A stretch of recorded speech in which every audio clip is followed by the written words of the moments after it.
Assalamualaikum warahmatullahi wabarakatuh. Perkenalkan, nama saya Siti Fatimah dengan NRP 50012311103. Di sini saya akan mempresentasikan em, apa sih mata kuliah manajemen laboratorium.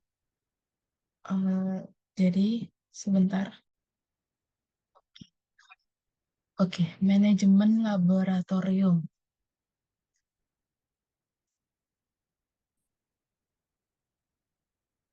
Eh, Mata kuliah manajemen laboratorium adalah mata kuliah yang membahas teori dan praktik dalam mengelola operasional laboratorium secara efektif dan efisien. Mata kuliah ini bertujuan untuk membekali mahasiswa dengan kemampuan mengelola berbagai aspek laboratorium, mulai dari fasilitas, alat dan bahan, hingga sumber manusia dan keselamatan kerja sesuai dengan standar mutu yang berlaku. Kemudian capaian pembelajaran lulusan yang dibebankan mata kuliah. CPL 01 mencakup kemampuan untuk menunjukkan sikap dan karakter mencerminkan ketakwaan kepada Tuhan Yang Maha Esa, etika, integritas, serta budi pekerti luhur. Selain itu, juga mencakup kepekaan terhadap masalah sosial, lingkungan, penghargaan terhadap perbedaan budaya, serta komitmen terhadap penegakan hukum dan kepentingan bangsa. Selain itu, pencapaian menekankan pentingnya kreativitas, inovasi, kepemimpinan kuat, dan sinergi mencapai hasil yang maksimal. Untuk CPL 02, mampu memanfaatkan ilmu pengetahuan dan teknologi dalam menyelesaikan masalah di bidang fisika, serta memberikan keputusan berdasarkan hasil kajian, termasuk dalam kegiatan pembelajaran. Untuk CPL 03, mahasiswa mampu mengomunikasikan dan tanggung jawab dalam penerapan komunikasi informasi untuk mendokumentasikan serta menyelesaikan serta menyelesaikan masalah di bidang keahlian fisika. Untuk capaian pembelajaran mata kuliah, pengertian laboratorium dan jenis-jenis sesuai dengan ISO atau IEC 17025/2017, kemudian kesejahteraan dan keselamatan kerja di laboratorium serta pencegahan risiko. Yang ketiga, cara penanganan penanganan bahan berbahaya di laboratorium. Yang keempat, ruang lingkup sistem standar laboratorium. Yang kelima, ada persyaratan teknis dan kalibrasi laboratorium penguji. Yang selanjutnya, sistem dokumentasi dan ketertelusuran pengukuran. Selanjutnya ada ketidakpastian pengukuran dalam proses laboratorium. Yang terakhir ada inventaris terkait pengadaan barang dan aktivitas laboratorium. Kemudian ada pengertian dasar dari laboratorium. Apa sih laboratorium? Jadi laboratorium adalah suatu tempat yang dirancang untuk melakukan eksperimen, penelitian, dan pengujian. Laboratorium dilengkapi dengan alat dan bahan, serta fasilitas pendukung yang mendukung aktivitas ilmiah untuk menghasilkan data yang valid dan akurat.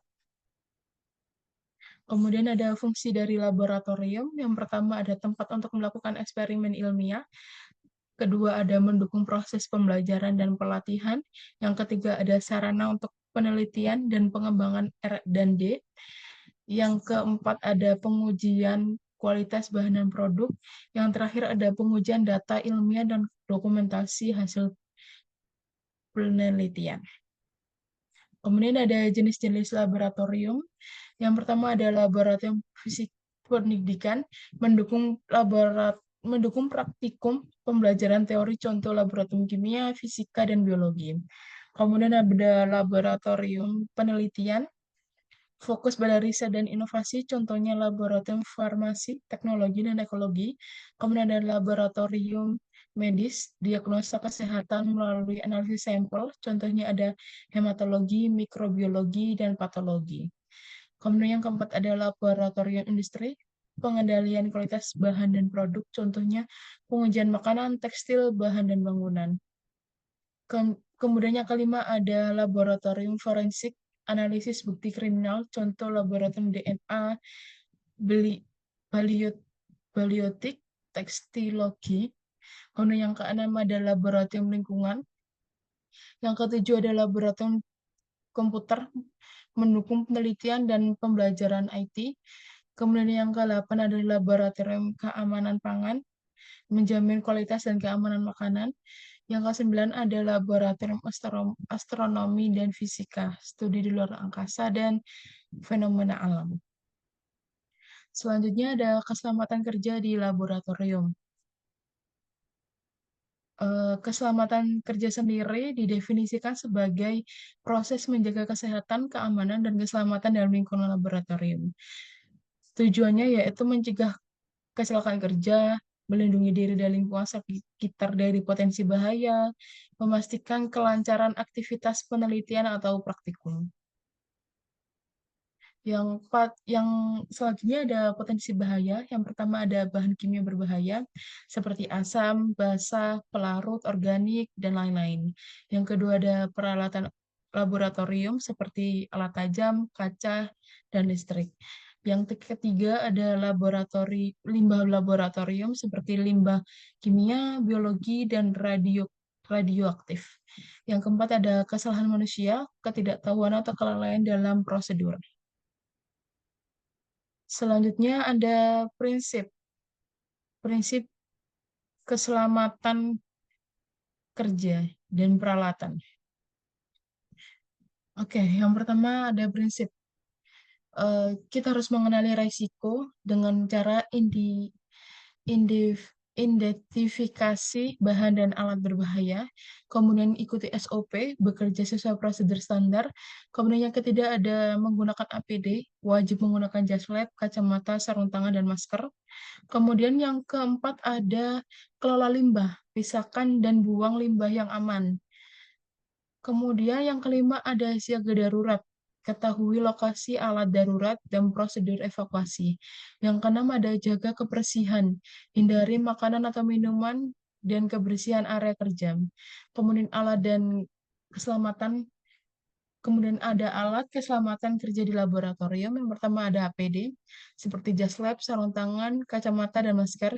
Kemudian ada pemadaman api, fire extinguisher, fire blanket. Kemudian ada shower dan eye wash, membersihkan tubuh atau mata dari bahan berbahaya. Kemudian ada kontak P3K untuk pertolongan pertama. Yang kelima ada fume hood, mengurangi paparan gas. Yang keenam ada penyimpanan aman, yaitu menyimpan bahan kimia dengan secara aman dan kontainer limbah. Selanjutnya ada penanganan bahan dan berbahaya, bahan beracun dan berbahaya. Apa itu bahan beracun dan berbahaya? Bahan beracun dan berbahaya B3 adalah zat yang berpotensi membahayakan keselamatan manusia, hewan, dan lingkungan, baik melalui kontak langsung, inhalasi, maupun pembuangan yang tidak tepat. Kemudian prinsip penanganannya. Yang pertama ada identifikasi, kenali sifat bahaya bahan melalui label atau SDS, safety date sheet. Yang kedua ada penyimpanan, simpan bahan sesuai kategori, mudah terbakar, korosif, atau beracun. Yang ketiga ada gunakan APD, seperti menggunakan jas lab, sarung tangan, kacamata, dan masker. Yang keempat ada ventilasi, gunakan foam hood untuk bahan volatil. Yang kelima ada pembuangan aman, ikuti prosedur limbah laboratorium.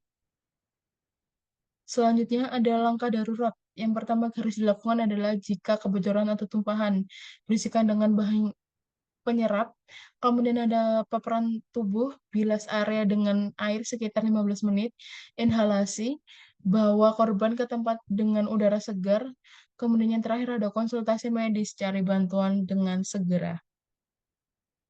Kemudian ada pengertian dan ruang lingkup sistem standarisasi laboratorium.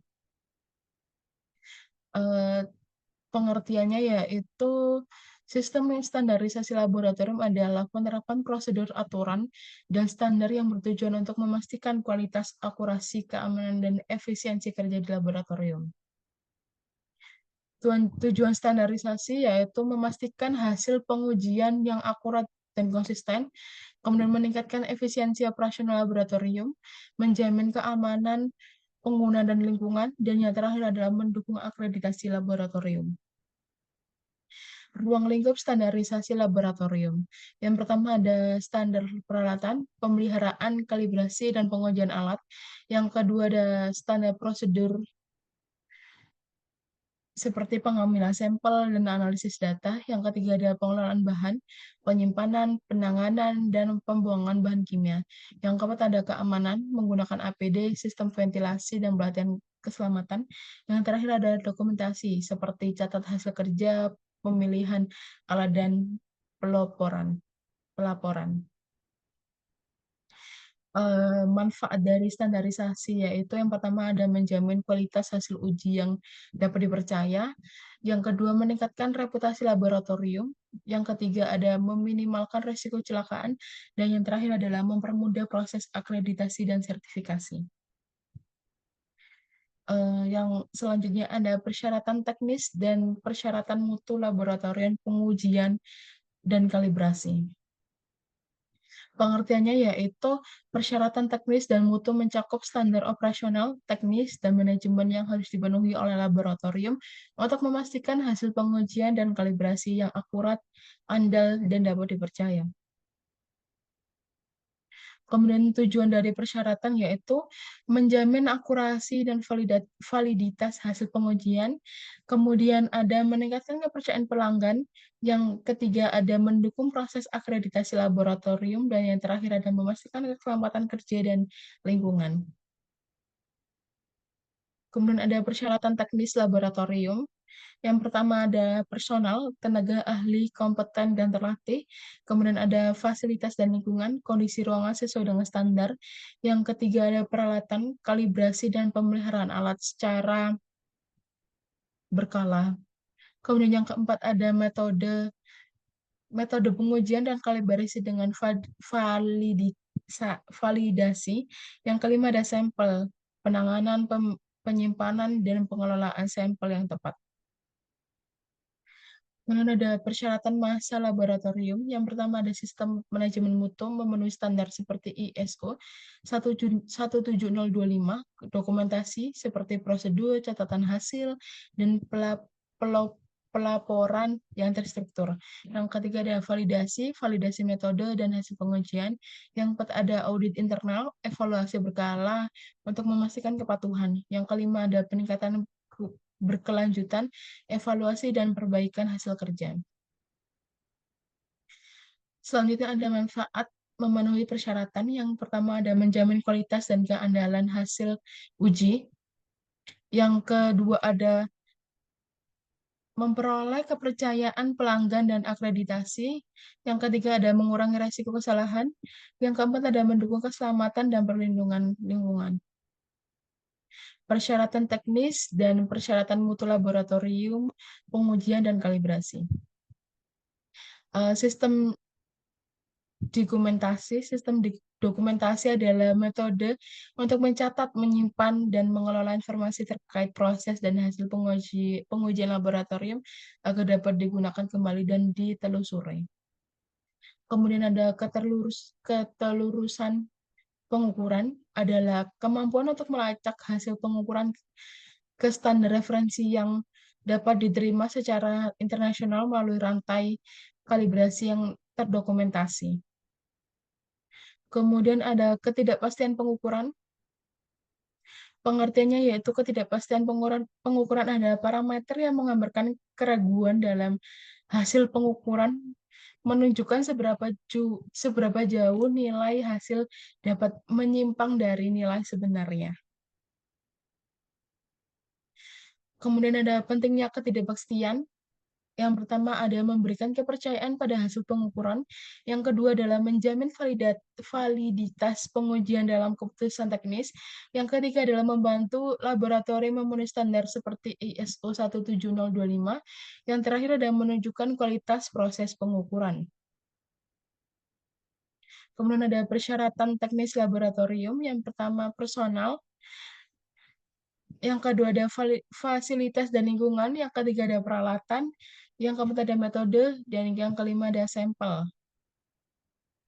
Sumber ketidakpastian, yang pertama pastinya ada alat ukur, ketidakpastian atau ketidakakuratan alat, yang kedua ada lingkungan, variasi suhu, kelembapan atau tekanan, yang ketiga ada metode pengukuran, prosedur yang digunakan tidak sempurna, kemudian ada operator, kesalahan manusia dalam penggunaan alat, yang kelima ada sampel, keberagaman atau kondisi sampel. Kemudian ada sistem inventory laboratorium. Inventory laboratorium adalah proses pengelolaan alat, bahan, dan perlengkapan yang memiliki laboratorium untuk memastikan ketersediaan penggunaan yang efisien dan pengawasan yang terorganisir. Tujuan dari sistem inventory sendiri yaitu yang pertama ada memastikan ketersediaan alat dan bahan saat dibutuhkan, yang kedua ada mengoptimalkan penggunaan sumber daya, yang ketiga ada mencegah kehilangan atau kerusakan aset, yang keempat ada mendukung efisiensi operasional laboratorium. Kemudian ada persyaratan teknis laboratorium. Yang pertama ada personal, tenaga ahli yang kompeten dan terlatih, fasilitas dan lingkungan, kondisi ruangan sesuai standar. Ketiga, peralatan, kalibrasi dan pemeliharaan alat secara berkala. Yang keempat ada metode, metode pengujian dan kalibrasi yang validasi. Yang kelima ada sampel, penanganan, penyimpanan, dan pengelolaan sampel yang tepat. Kemudian ada komponen utama dari sistem inventory. Yang pertama ada daftar inventaris. Informasi lengkap tentang semua alat dan bahan. Kemudian yang kedua ada klasifikasi barang. Pengelompokan berdasarkan jenis, tiga fungsi atau kategori. Yang ketiga ada sistem pelabelan, identifikasi unik untuk setiap item. Yang keempat ada penyimpanan dan penempatan, lokasi yang terorganisir untuk mempermudah akses. Yang kelima ada sistem pelaporan, dokumentasi keluar masuk barang. Kemudian ada manfaat dari inventory sendiri. Yang pertama ada mengurangi pemborosan bahan atau sumber daya. Yang kedua meminimalkan resiko kehilangan atau kerusakan aset. Yang ketiga ada memastikan ketersediaan bahan untuk kegiatan laboratorium. Yang keempat ada meningkatkan efisiensi dan produktivitas operasional. Oke, sekian dari presentasi saya. Jika ada kurangnya, saya mohon maaf. Wassalamualaikum warahmatullahi wabarakatuh.